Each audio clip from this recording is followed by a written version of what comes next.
Hello everyone, कैसे हो आप सभी। आई होप सब बढ़िया होगे। तो हमने कॉकरोच तो अपना पूरा कंप्लीट कर लिया था। आज हमें क्या स्टार्ट करना है, फ्रॉग हमें एक बार देख लेना है, ठीक है। वैसे सिलेबस में आप देखो तो है तो आपका दोनों ही। एनसीईआरटी में बस यही है, नई एनसीईआरटी में फ्रॉग का दिया हुआ है बट कॉकरोच का नहीं हुआ है। तो वो आप ओल्ड एनसीईआरटी से पढ़ भी लेना एक बार, क्योंकि सिलेबस में दिया है तो छोड़ के तो कुछ नहीं जाना है, ठीक है। तो फ्रॉग शुरू करते हैं। फ्रॉग के बारे में कुछ बेसिक सी बातें कर लेते हैं, जो आपको ऑलरेडी आप काफ़ी टाइम से पढ़ते भी आए हो। बाकी जो और डिटेल की बात है वो हम यहाँ पे कर लेंगे, ठीक है। तो फ्रॉग के बारे में आपको क्या पता है? एक दो चीज़ अगर मैं पूछूं, जैसे कि इनका फाइलम, तो सब जानते हैं ये हमारे ही फाइलम के होते हैं। मतलब जिस फाइलम के हम होते हैं, क्या है वो, हम कॉर्डेटा हैं, ये भी कॉर्डेटा है। तो फाइलम क्या है इनका? कॉर्डेटा। अगर मैं आपसे पूछूं कि क्लास क्या है इनकी, क्लास क्या है इनकी, हम तो क्लास मेमेलिया में आते हैं, लेकिन ये क्लास एम्फीबिया में आते हैं, ठीक है। तो amphibia.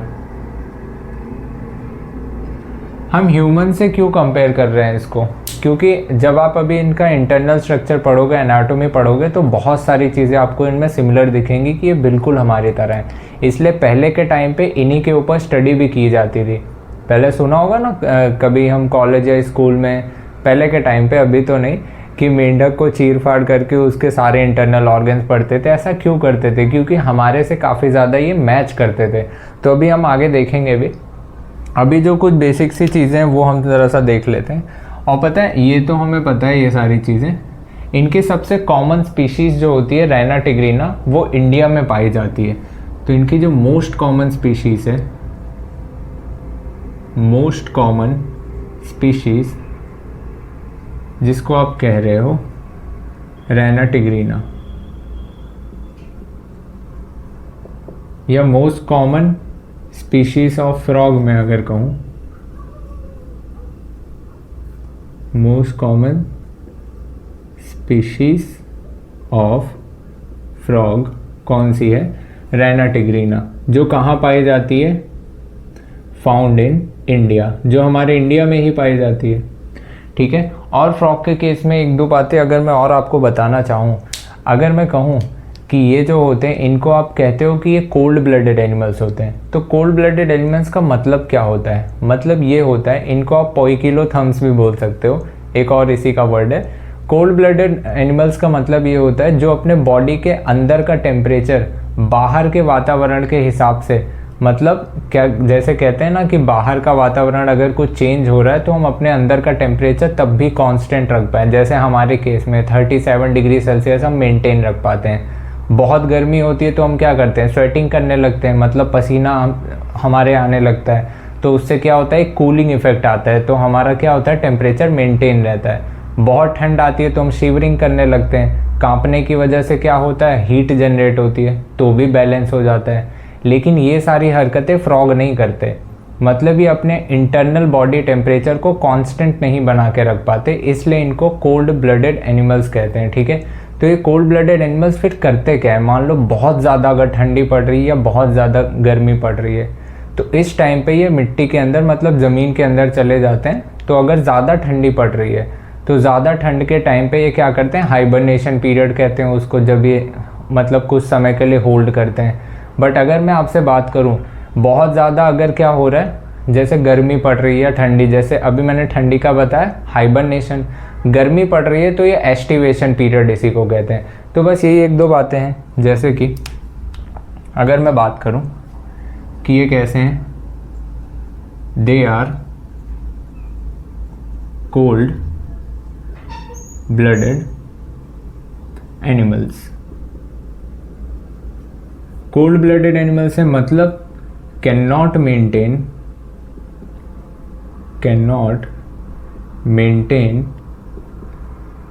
their internal body temperature constant, ठीक है।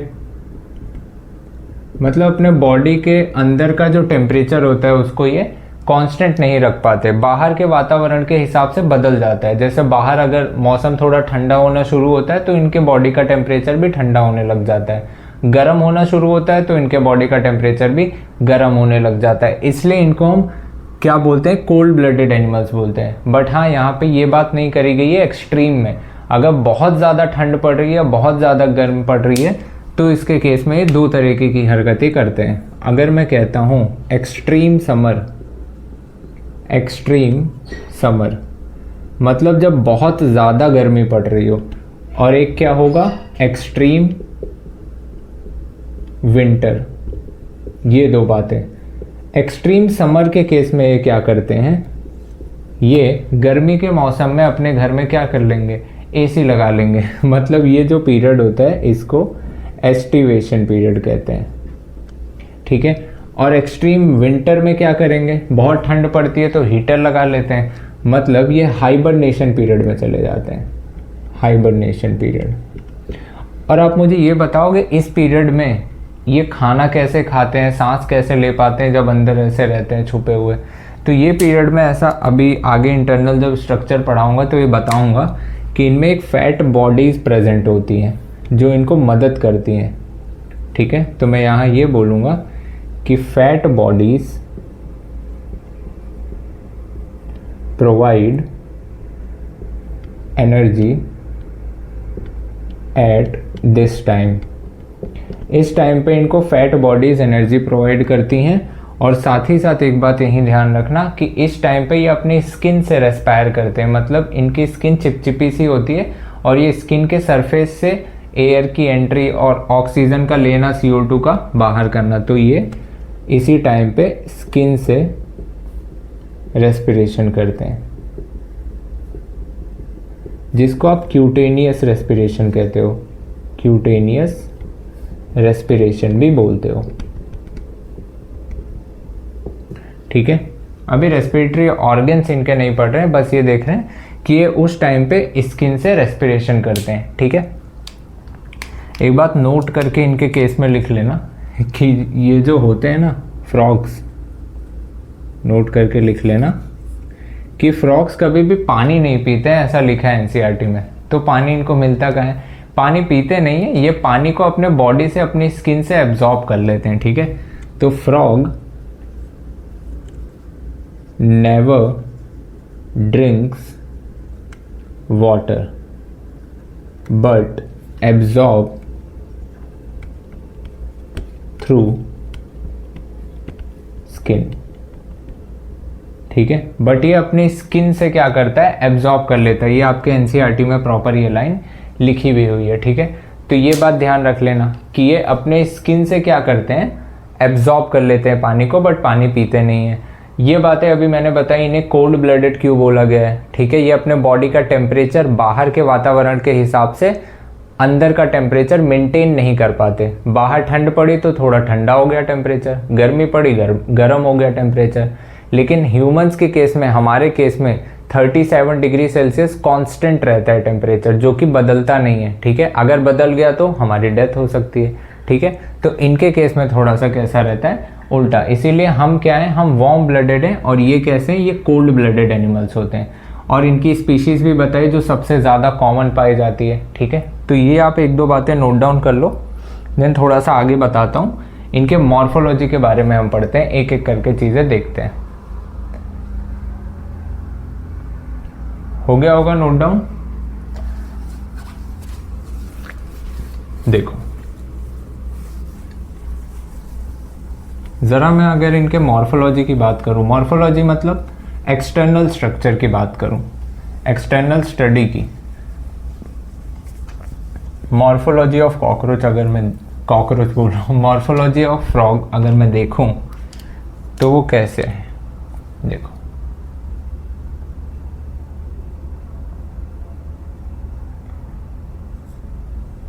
मॉर्फोलॉजी की अगर मैं बात करूं, ठीक है। बाहर से इनका रूप रंग, सबसे पहले ये बता दूं इनकी बॉडी कैसे डिवाइडेड होती है। एक इनका हेड होता है और पीछे पूरा इनका एक ट्रंक होता है। तो इनकी बॉडी जो डिवाइडेड होती है सिर्फ दो पार्ट्स में डिवाइडेड होती है। तो ऐसे आप लिख सकते हो, body divided into head and trunk. ठीक है, मतलब हेड के पीछे का पूरा पार्ट जो है उसे ट्रंक बोल रहे हैं। तो इनमें पता है ये भी लिखा है कि एब्सेंट होती है इनमें नेक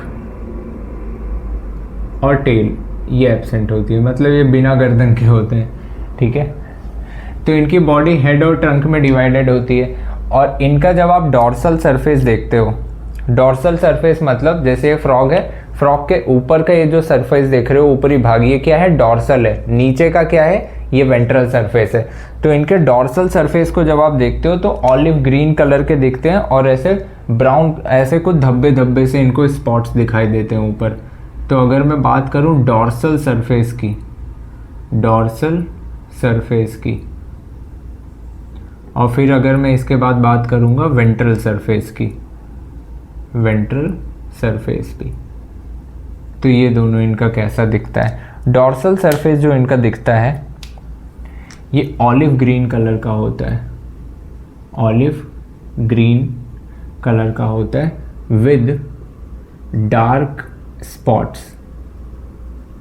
ठीक है, मतलब धब्बे धब्बे से पड़े होते हैं। ऐसे समझ लो जैसे मेरी टी शर्ट है ऑलिव ग्रीन कलर की, इस पे धब्बे धब्बे पड़े, ऐसे ही मेढक के ऊपर की, मतलब डॉर्सल सरफेस की कैसी होती है स्किन। अगर मैं वेंट्रल उसको नीचे साइड से देखूं तो वो पेल येलो, मतलब हल्के से येलो कलर की, पेल येलो कलर की दिखाई देती है हमें। ठीक है, तो ये क्या था इनका डॉर्सल और वेंट्रल सरफेस की बात करी हमने। अगर मैं यहीं पे बात करूं इनके स्किन की, अगर मैं बात कर रहा हूं, अगर मैं इनके स्किन की बात करूं, ठीक है, तो स्किन की बात करूं तो इनकी स्किन काफ़ी जैसे बोलते हैं ना चिपचिपी सी है, काफ़ी स्लिपरी सी है। क्यों? क्योंकि इनके स्किन के ऊपर म्यूकस ग्लैंड प्रेजेंट होती है जो म्यूकस सिक्रीट करती है, वो काफ़ी लिबलिबा सा होता है, चिपचिपा सा। ठीक है, तो ये मैं कह सकता हूँ स्किन स्लिपरी होती है, किसकी वजह से, due to mucus gland secretion, mucus gland के सिक्रीशन के वजह से इनकी स्किन कुछ इस तरीके से होती है। मैं अगर बात करूं इनके आईज की, इनकी आंखें, क्या इनकी आंखें नशीली हैं? नहीं। ठीक है, हंसी मजाक अपनी जगह पे, हाँ थोड़ी बहुत तो नशीली है। मतलब एक चीज़ अभी बताऊंगा, इनमें निक्टिटेटिंग मेम्ब्रेन होती है एक, उसके बारे में अभी बताऊंगा। कोई भी एनिमल आता रहता है घर में। देखो यहाँ पे मैं क्या बता रहा हूँ, इनके आइज के बारे में बता रहा हूँ। इनकी आइज वन पेयर में होती है। ठीक है, एक पेयर में होगी मतलब दो आंखें हैं। One pair with eyelids, with eyelids. Eyelids अलग होती हैं, आई लैशेस अलग होते हैं। जो पलकें होती हैं वो आई लैशेस है, पलकों के ऊपर ये जो पूरी कवरिंग दिख रही है ये क्या है, आईलिड्स है। तो इनमें भी आईलिड्स होती है, one pair with eyelids. Eyelids भी इनमें कैसी होगी, एक अपर आईलिड होगी, वो सब जानते हैं, एक लोअर आईलिड होगी। और इनमें एक्स्ट्रा क्या होता है, एक एक्स्ट्रा होती है इनमें मेम्ब्रेन, जिसको आप बोलते हो nictitating membrane, nictitating membrane, nictitating membrane होती है। ये क्या होती है, ये एक ट्रांसपेरेंट मेम्ब्रेन होती है। ये एक ट्रांसपेरेंट मेम्ब्रेन होती है जिसकी वजह से क्या होता है, फ्रॉग स्विम कर सकता है अंडर वाटर, पानी के अंदर ये स्विम कर सकता है। फ्रॉग स्विम, या फिर ऐसे लिख सकते हो हेल्प इन स्विमिंग। ठीक है, help in swimming under water, पानी के अंदर ये स्विमिंग करने में हेल्प करता है। कैसे, मतलब आप ऐसे समझ लो, कभी उनको देखा है वो जो जैसे समझ लो स्विमिंग पूल, हाँ स्विमिंग पूल के अंदर वो जो डाइव लगाते हैं वो लोग अंदर अंदर जाते हैं खूब देखने उठने के लिए, ऐसे आगे चश्मा जैसा लगा लेते हैं, ऐसे लगता है ना वाइट कलर का ट्रांसपेरेंट रबर बैंड जैसा बांध लेते हैं और आगे कांच का रहता है।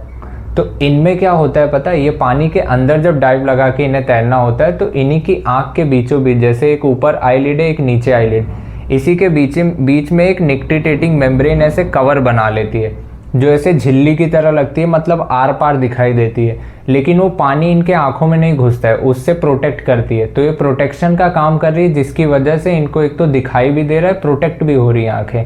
तो ये ईजिली पानी के अंदर क्या करते हैं, स्विम कर सकते हैं। तो ये निक्टिटेटिंग मेम्ब्रेन किस में प्रेजेंट होती है, फ्रॉग के केस में। एम्फीबियंस में ये खासकर नजर आएगी, बट ये धीरे धीरे जैसे और डेवलपमेंट हुई, ये निक्टिटेटिंग मेम्ब्रेन मतलब खत्म होती चली गई। तो हमारे में ये चीज़ प्रेजेंट ही नहीं थी। ठीक है, तो ये मैंने क्या बात करी, आइस की बात करी। अभी मैंने ईयर की बात करूं, अगर क्या इनमें कान प्रेजेंट होते हैं, देखा है आपने कान, बाहर से तो नहीं दिखा, लेकिन हाँ इन्हें सुनाई जरूर देता है। मतलब ईयर पिन्ना इनका एब्सेंट होता है, ये जो बाहर का ईयर पिन्ना है ये एब्सेंट होता है, लेकिन इनके अंदर का सारा पार्ट प्रेजेंट होता है। तो मैं ये कह सकता हूँ कि इनका ईयर ड्रम और बाकी की चीज़ें होंगी, मतलब मिडल ईयर और इंटरनल ईयर तो प्रेजेंट होगा। तो इनका जो ईयर है इसको रिप्रेजेंट करता है कौन, रिप्रेजेंट बाय टिम्पैनम। टिम्पैनम क्या होता है, वही ईयर ड्रम। ठीक है, यही रिप्रेजेंट करता है इनके ईयर को, मतलब यही दर्शाता है कि ये इनका ईयर है। ठीक है, तो मैं ये कह सकता हूँ कि इनमें middle ear plus internal ear होता है, मिडल और इंटरनल ईयर प्रेजेंट होता है। ठीक है, तभी तो इनमें क्या है, ये साउंड ये वगैरह सुन सकते हैं आसानी से। ठीक है, लिम्स की भी बात यहीं पे कर लूँ अगर आ जाए तो, चलो कर लेता हूँ, यहीं पे ही बता देता हूँ। अगर मैं बात करूँ लिम्स की, लिम्स, इनमें लिम्स मतलब यही हाथ पैर। तो इनके एक फोर लिम्स होते हैं, जिसको आप कह सकते हो कि इनके आगे के हाथ हैं। एक होते हैं हाइंड लिम्स, जो पीछे वाले, ये काफ़ी मस्कुलर होते हैं। आप देखोगे फोर लिम्स जो होते हैं छोटे से ऐसे लगते हैं, लेकिन जो पीछे वाले इनके लिम्स होते हैं पैर, ये काफ़ी मोटे होते हैं और काफ़ी मस्कुलर भी होते हैं, मतलब काफ़ी मसल्स भी होते हैं। तो कुछ देशों में इनके मस्कुलर फूड को खाया भी जाता है। तो ये मस्कुलर फूड इनको हेल्प करता है जंप लेने में अच्छा खासा। ठीक है, तो लिम्स इनके दो तरीके के आपको मैं बता रहा हूँ। एक को मैं क्या कह रहा हूँ, फोर लिम्स, एक को क्या कह रहा हूँ, हाइंड लिम्स। अब यहीं पे देखना, फोर लिम्स से इनका चिल्ला चिल्ला के कह रहा है कि फोर फोर फोर फोर, मतलब आगे की जो फिंगर्स है वो चार प्रेजेंट होती हैं। तो इनका जो फोर लिम्स है, एक फिंगर, दो फिंगर, तीन फिंगर, ऐसे चार फिंगर इनके फोर लिम्स में प्रेजेंट होती है। कितनी, फोर फिंगर, ये ध्यान रखना। और इनके ये चारों फिंगर के में से जो पहली फिंगर होगी, इनके बाहर ऐसे एक कुशन लाइक स्ट्रक्चर होगा। ठीक है, ये कुशन लाइक स्ट्रक्चर को क्या बोलते हैं, कॉपुलेटरी पैड बोलते हैं, कॉपुलेटरी पैड। ये सिर्फ और सिर्फ मेल में प्रेजेंट होगा, मेल में सिर्फ और सिर्फ प्रेजेंट होता है ये। तो ये हेल्प किस में करेगा, ये कॉपुलेशन में हेल्प करेगा, कॉपुलेशन में हेल्प करेगा। ठीक है, जब sexual reproduction male and female कर रहे होंगे उस टाइम पे ये जो कॉपुलेटरी पैड है ये हेल्प करता है मेल को कि फीमेल के साथ कॉपुलेशन ये कर पाए, आसानी से सेक्सुअल रिप्रोडक्शन कर पाए। तो ये हेल्प करता है एज अ, ये ऑर्गन एक प्रेजेंट होता है जो मेल में प्रेजेंट होता है, फीमेल में नहीं प्रेजेंट होता। तो यही सेक्सुअल डायमॉर्फिज्म भी दर्शा रहा है, मतलब जब आपको मेल और फीमेल को एक दूसरे से जैसे अलग अलग पहचानना हो कि ये मेल है ये फीमेल है, तो सेक्सुअल डायमॉर्फिज्म या सेक्सेस सेपरेट आप कैसे बता पाओगे, ये फीचर आप जिसमें देखोगे वो मेल प्रेजेंट होगा।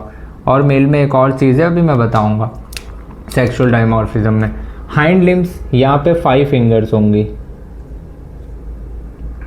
यहाँ पे क्या होंगी, 5 फिंगर्स होंगी, ऐसे समझ लो, 1 2 3 4 और ये रही 5, ऐसे लगता है इनकी उंगलियां हैं ये। ठीक है, तो ऐसे 5 फिंगर्स प्रेजेंट होगी और इनके फिंगर्स के बीच में ऐसे लगता है कि मकड़ी ने जाल बना लिया है, मतलब वेब लाइक स्ट्रक्चर होता है। ठीक है, और ये वेब लाइक स्ट्रक्चर ऐसा देखने में लगता है कि ये लगता है कि स्विमिंग में कहीं ना कहीं हेल्प कर रहे हैं। तो इनका रोल भी यही होता है ये वेब लाइक स्ट्रक्चर जो होते हैं ये हेल्प करते हैं किसमें, हेल्प इन स्विमिंग। ठीक है, तो ये किस में हेल्प करेंगे, स्विमिंग में हेल्प करते हैं। ठीक है, आप चाहो तो एक बार ये नोट डाउन कर लो, देन थोड़ा सा मैं आपको बता देता हूँ इसमें क्या है। सेक्सुअल डायमॉर्फिज्म वाला एक केस थोड़ा सा बता देता हूँ, फिर हम चलते हैं एनाटॉमी पे। हो गया?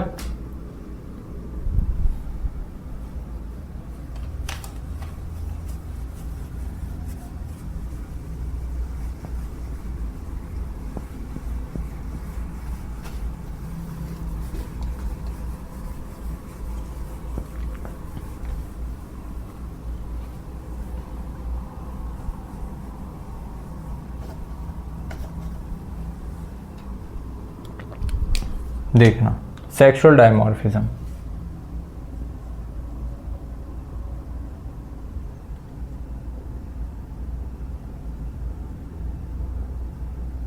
सेक्सुअल डायमॉर्फिज्म की बात करें तो आप बिल्कुल बता सकते हो कि मेल में क्या प्रेजेंट होगा, फीमेल में क्या प्रेजेंट होगा। अभी हमने सबसे पहली चीज क्या पढ़ी, मेल में हैव कॉपुलेटरी ऑर्गन या कॉपुलेटरी स्ट्रक्चर आप कह सकते हो, कॉपुलेटरी पैड। ठीक है, मेल में कॉपुलेटरी पैड होता है जो करता है किसमें, हेल्प इन कॉपुलेशन। ये सिर्फ और सिर्फ मेल में प्रेजेंट होगा, फीमेल में नहीं होता है। मेल में एक और चीज होती है, वोकल सैक्स प्रेजेंट होते हैं, मतलब आवाज निकालने वाला वोकल सैक। जैसे हमारे में है ना वोकल कॉर्ड्स, वैसे इनमें क्या होता है, मेल में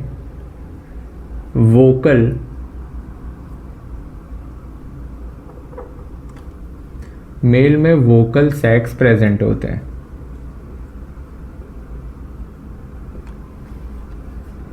और ये किस में हेल्प करते हैं, it help in sound production. और ये किस टाइम पे साउंड प्रोडक्शन करते हैं, किस टाइम पे ये टर टर आवाज निकालते हैं, मेंढक आवाज निकालते हैं ना, खासकर हमने कम नोटिस किया बरसात के सीजन में। ठीक है, बरसात के दिन आए, इनके मुलाकात के भी दिन आए, तो यही हाल है इनका। आप समझो कि बरसात के टाइम पे ये क्या करते हैं, मतलब रेनी सीजन में क्या करते हैं, ये फ्रॉग वोकल सैक से आवाज निकालते हैं, फीमेल को अट्रैक्ट करते हैं। ठीक है, फीमेल को अट्रैक्ट करेंगे क्योंकि इनके सेक्सुअल रिप्रोडक्शन का टाइम आ गया है। और ये रेनी सीजन में ही खासकर होता है क्योंकि पानी अच्छा खासा भर चुका होता है तालाब और सारी जगह पर, तो उस टाइम पे इनके सेक्सुअल रिप्रोडक्शन का अच्छा खासा इनका काम चल जाता है। ये पानी में ही तो सेक्सुअल रिप्रोडक्शन करते हैं, वहीं पे तो अपने गैमेट्स रिलीज करते हैं, वहीं पर तो फर्टिलाइजेशन होगा, एग्स वगैरह आपस में जुड़ेंगे, देन टैडपोल, ये सब प्रोसेस होगा। उसके लिए पानी की तो ज़रूरत होती है, तो बारिश के मौसम में ये चीज़ करते हैं। तो अगर मैं ये बोलूँ vocal sac present, it help in sound production, ये खासकर कब करेगा, in breeding season, during breeding season, during, ऐसे लिख दूं, रेनी या फिर ब्रीडिंग सीजन। बट पता है ये सब हरकतें फीमेल नहीं करती, तो यहां पे आप क्या लिखोगे, female have absent vocal sacs and copulatory pad. Copulatory pad और वोकल सैक्स दो के दोनों किस में, फीमेल में एब्सेंट होते हैं। ठीक है, ये आपका क्या था, सेक्सुअल डायमॉर्फिज्म का केस था। अगर जब हम एनाटॉमी की बात करेंगे, मॉर्फोलॉजी तो हमने देख ली, एनाटॉमी जब हम इनके इंटरनल स्ट्रक्चर की बात करेंगे, इंटरनल बॉडी के स्टडी को करेंगे, तो एक एक सिस्टम वाइज से पार्ट वाइज ही हम चलेंगे। जैसे अगर मैं एनाटॉमी पढ़ना चाहूँ, बहुत डिटेल में इसके बारे में नहीं दिया गया, बट जो जो बातें याद रखनी है, जो जो शब्द आपको याद रखने, क्या क्या चीज़ें, वो सब मैं बताऊंगा। बस ध्यान ये रखना है, इनकी एनाटॉमी बिल्कुल हमारी तरह ही चलती है। ठीक है, एक एक चीज़ पढ़ेंगे हम। जैसे डाइजेस्टिव सिस्टम है, डाइजेस्टिव सिस्टम देखेंगे, रेस्पिरेटरी सिस्टम देखेंगे,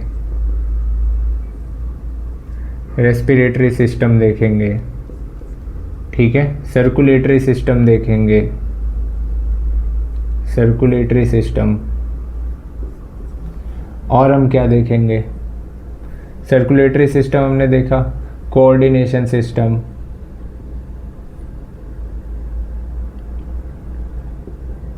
कोऑर्डिनेशन सिस्टम देखेंगे, मतलब नर्वस वाला सिस्टम और एंडोक्राइन वाला सिस्टम, ठीक है।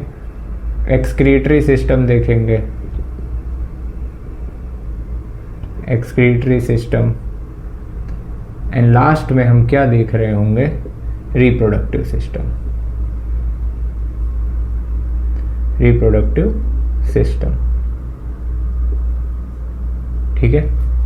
कुछ इस तरीके से हम इसमें चलने वाले हैं। तो अब चाहो तो एक बार नोट डाउन कर लो, एक स्टेप से लेकर ऐसे ही चलते हैं। पूरा तो ऐसा सच नहीं हो पाएगा कंप्लीट, नेक्स्ट लेक्चर में भी कर लेंगे, बट अभी एक दो चीज़ें देख लेते हैं। जैसे डाइजेस्टिव सिस्टम, इनका पूरा एक डायग्राम, एक ओवरव्यू ले लेते हैं कि कैसा होता है। ये आप एक बार नोट डाउन कर लो, देन आगे चलते हैं, ठीक है।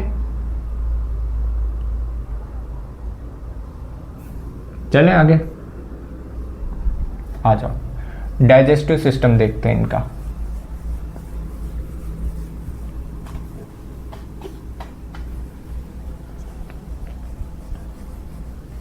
अब पूरा डाइजेशन, एब्जॉर्प्शन, हर एक चीज़ थोड़ी इसमें दी गई है कि हम डिटेल में पढ़ेंगे, वो तो दिया भी नहीं है।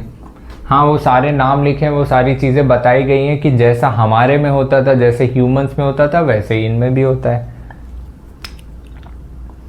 तो आओ इनका डाइजेस्टिव सिस्टम देखते हैं ज़रा।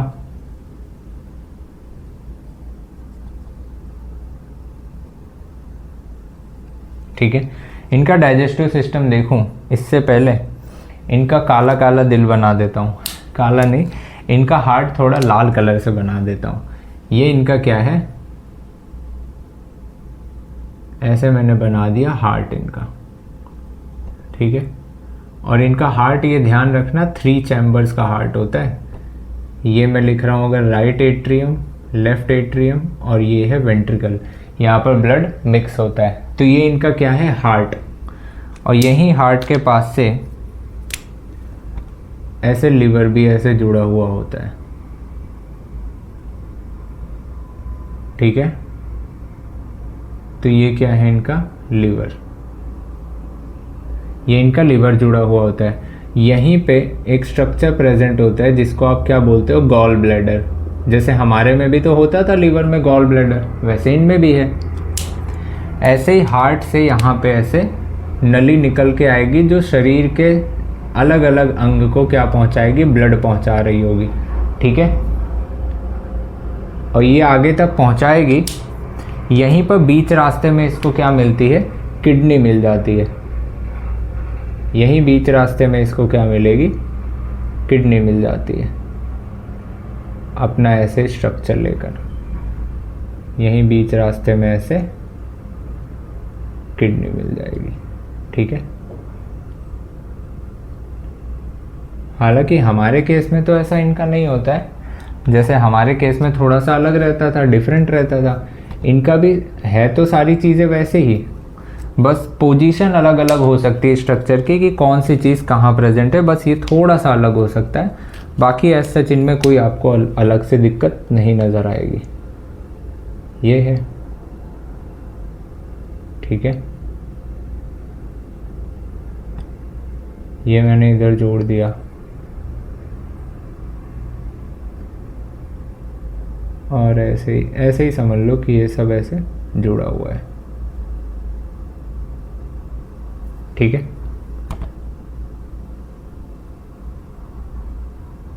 बस ऐसे ही समझ लो।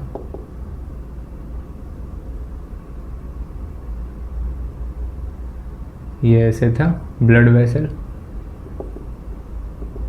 ब्लड इधर उधर जा रहा है, बस ऐसे समझो। किसमें, ये किडनी में, ठीक है। तो ये क्या थी, इनकी किडनी थी। और यहाँ से क्या आई, ब्लड आई। यहाँ से ब्लड आ रहा होगा, ठीक है। ये सब चीज़ें यहीं पर इसी किडनी के पीछे ही ऐसे लगा क्या होता है, इनके टेस्टिस लगा होता है। और इनके गोनेट्स आप कह सकते हो, टेस्टिस एंड ओवरी भी ऐसे इसी साइड पे प्रेजेंट होते हैं। तो वहीं पे ही एक फैट बॉडीज ऐसे लटकी होती हैं बट एग्जैक्ट पीछे होती है, बट मैं इसके ऊपर ही ऐसे बना के दिखा दे रहा हूँ, बुक में तो ऐसे ही दी गई है। ऐसे फैट बॉडीज प्रेजेंट होती हैं, ठीक है, इनको आप बोलते हो फैट बॉडीज। और यहाँ पे इनके ऐसे एक स्ट्रक्चर भी ऐसे दिखते हैं, ये इनके क्या होते हैं, लंग्स होते हैं, ठीक है, ये इनके लंग्स होते हैं। ये इनका क्या था, किडनी था। और साथ ही साथ अगर मैं इनका यहाँ पर ही एलिमेंट्री कैनाल बनाऊं तो ये तो ईसोफेगस है, और ये इनका क्या है, स्टमक था, और ये मैंने ऐसे ही बना दी क्या, स्मॉल इंटेस्टाइन,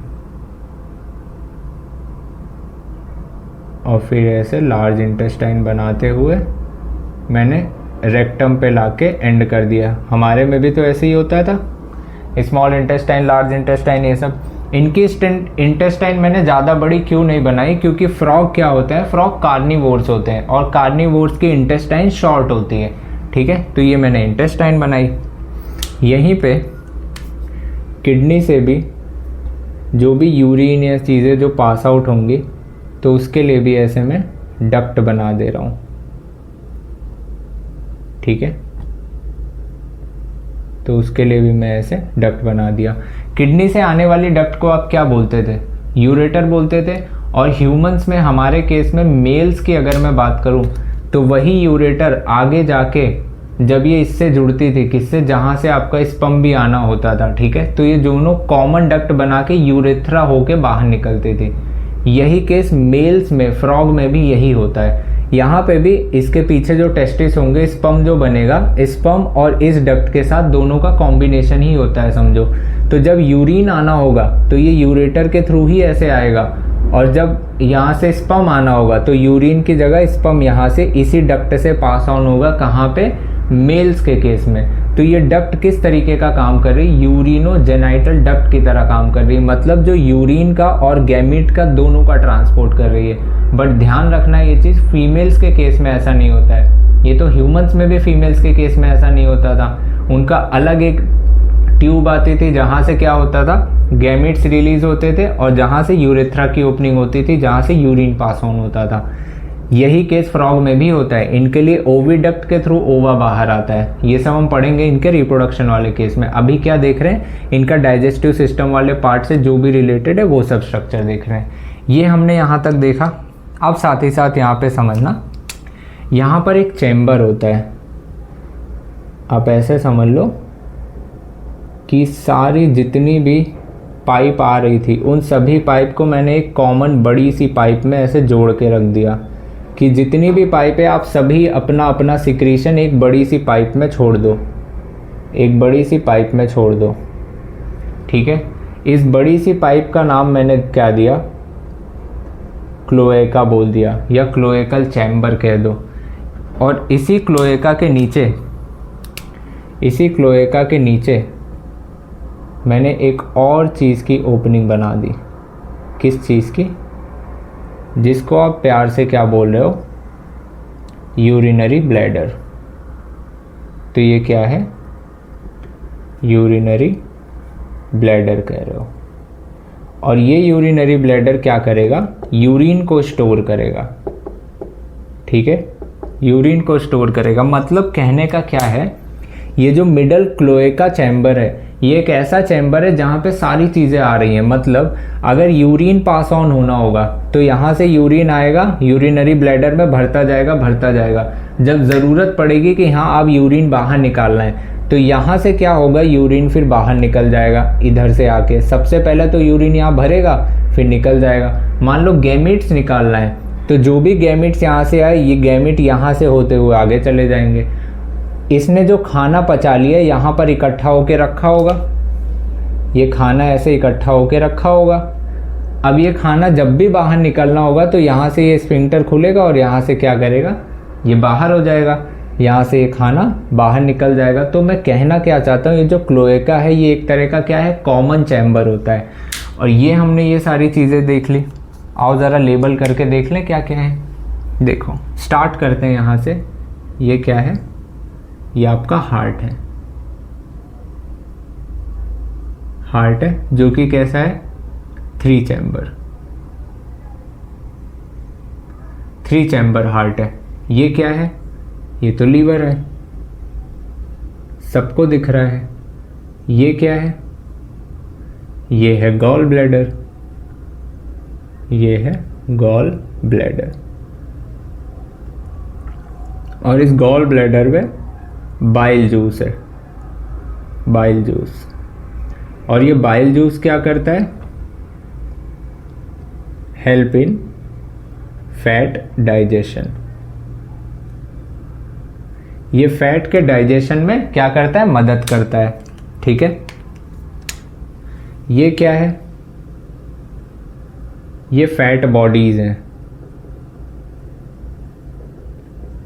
यही तो क्या करती थी? उसको एनर्जी प्रोवाइड करती थी उसके बुरे वक्त में। और ये क्या है? ये लंग्स हैं। ये लंग्स हैं। और ये क्या आपको दिख रहा है? ये किडनी है। कहाँ पर होगा? ये ऐसे होता है ना हमारा पीछे का वर्टिब्रल कॉलम, ये ऐसे डॉर्सल साइड पर, ऐसे पीछे के साइड पर प्रेजेंट होता है, ऐसे पेट के आगे साइड पर नहीं, पीछे डॉर्सल साइड पर होता है। ठीक है। ये किडनी ऐसे प्रेजेंट होती है। और ये क्या दिख रहा है? ये यूरेटर है।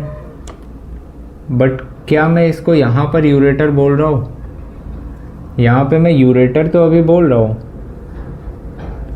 क्योंकि अगर मैं फीमेल और मेल दोनों की बात कर रहा हूँ तो यूरेटर शब्द का यूज़ तो मैं कर रहा हूँ। बट अगर मैं खासकर मेल्स की बात करूँ तो मेल्स के केस में ये यूरिनोजेनाइटल डक्ट की तरह काम करेगा। मेल्स के केस में यूरिनोजेनाइटल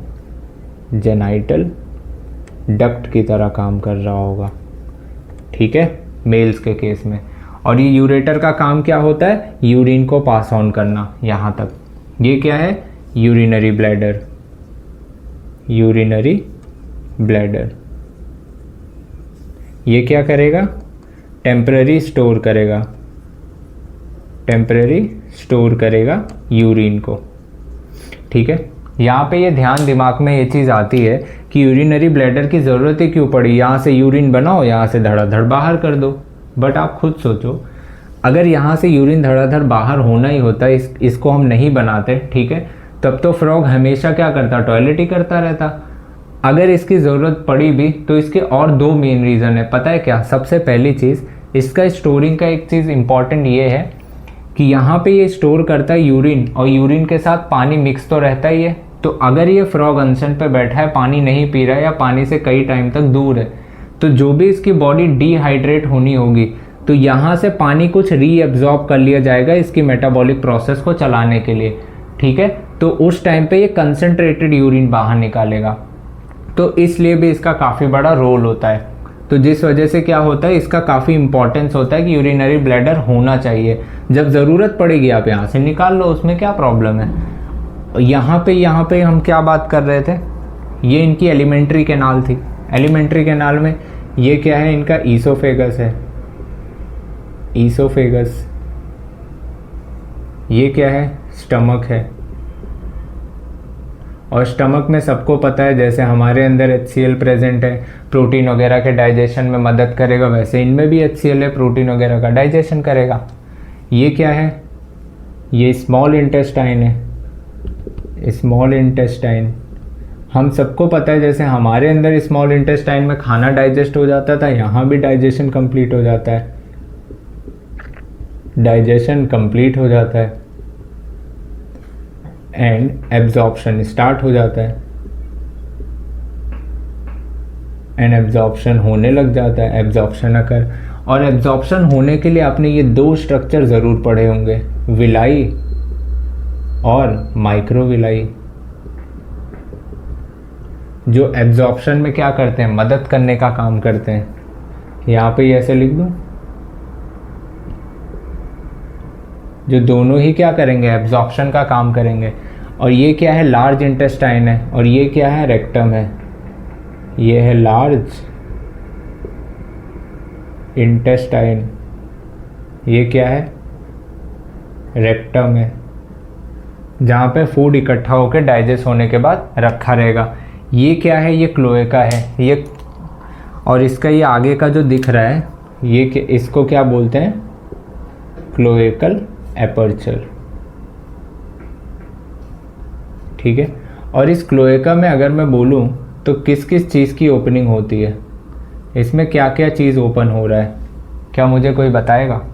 एक तो यूरेटर, मतलब एक तो यूरिन आएगा, दूसरा गैमीट भी तो आएगा यहाँ पे अगर मेल की बात करूँ, और क्या आएगा, ये फीकल मैटर आएगा जिसको आप क्या बोल रहे हो, स्टूल या सॉलिड वेस्ट आप कह लो, तो ये भी तो कहाँ आएगा, इसी के अंदर ही तो आएगा।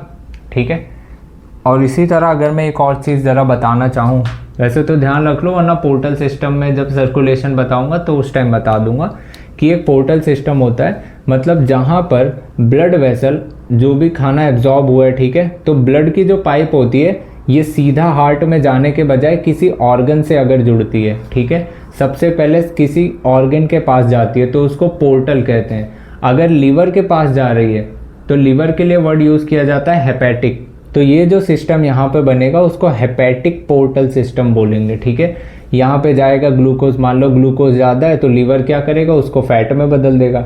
अगर ग्लूकोज कम है तो फैट इसके पास जो प्रेजेंट है वहाँ से इसमें ब्लड में डाल देगा, ताकि ये मेंटेन कर पाएगा। लीवर के ये सब रोल हम जानते हैं, पहले पढ़ भी चुके होंगे छोटे क्लास में, तो ये सब कुछ बातें हैं। ये अभी इनका क्या है, आप डाइजेस्टिव सिस्टम ये ध्यान रखो क्या क्या चीज़ें इनमें होती है। ठीक है, थोड़ा सा आपको बता देता हूँ ज़रा सा, इनमें रेस्पिरेशन वाला भी एक दो बात ही है, ये आप नोट डाउन कर लो, देन आगे बताता हूँ।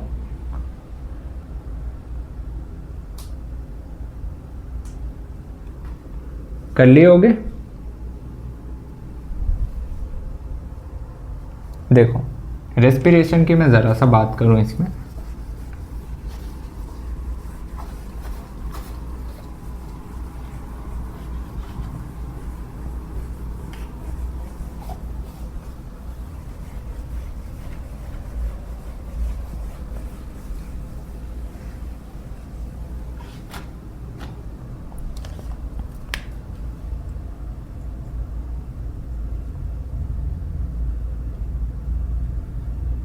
Respiratory system.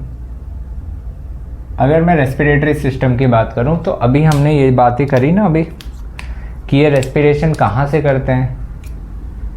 एक तो ये कहाँ से करेंगे, लंग्स होता है इनके पास, लंग से करेंगे, खासकर लैंड पर होंगे तो ज़रूर लंग से करेंगे।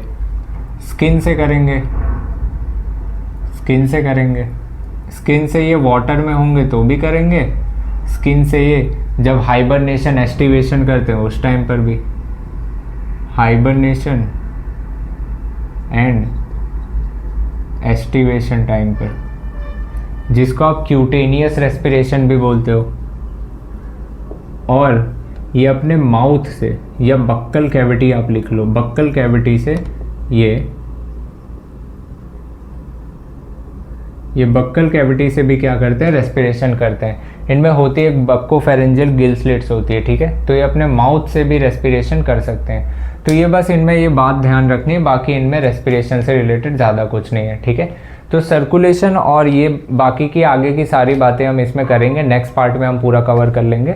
यहाँ तक आप एक बार रिवाइज कर लो, अच्छे से देख लो क्या क्या चीज़ें, तो सारी चीज़ें समझ आ जाएंगी। ज़्यादातर एनाटॉमी इनकी पूरी हमारे ऊपर ही डिपेंड है, मतलब जैसा हमारे अंदर होता था, हम सारा सिस्टम पढ़ेंगे ह्यूमन फिजियोलॉजी में, तो वहाँ पर भी सारी चीज़ें डिटेल में पढ़ेंगे। और अगर आपने पढ़ा भी होगा पहले कभी, तो आपको सारी चीज़ें रिलेट हो रही होंगी ऑलरेडी। तो इनका भी एकदम वैसे ही चलता है। जब आप देखोगे एनसीईआरटी इसमें भी तो बहुत डिटेल में नहीं दिया गया, नाम ज़्यादातर यूज़ किए हैं। और डाइजेशन से रिलेटेड कुछ बताया गया है कि इनमें पैनक्रियाज होते हैं, इनमें ये है तो वो है, बहुत सारी चीज़ें बताई गई है। बट कोई प्रॉपर फंक्शन नहीं बताया कि फूड यहाँ पहले आया, फिर डाइजेस्ट हुआ, फिर ये हुआ, फिर वो हुआ। डिटेल में ज़्यादा नहीं बात करिए, कुछ ना कुछ बेसिक सारी चीज़ें दी गई हैं कि आप रिलेट कर पाओ कि जैसे हमारे अंदर होता था। ठीक है, तो यहाँ तक आप रिवाइज करो। मिलते हैं नेक्स्ट लेक्चर में, अगले पार्ट में सारी चीज़ें कवर करके फ्रॉक को ख़त्म कर लेंगे। ठीक है, चलिए मिलते हैं नेक्स्ट लेक्चर में। Thank you so much.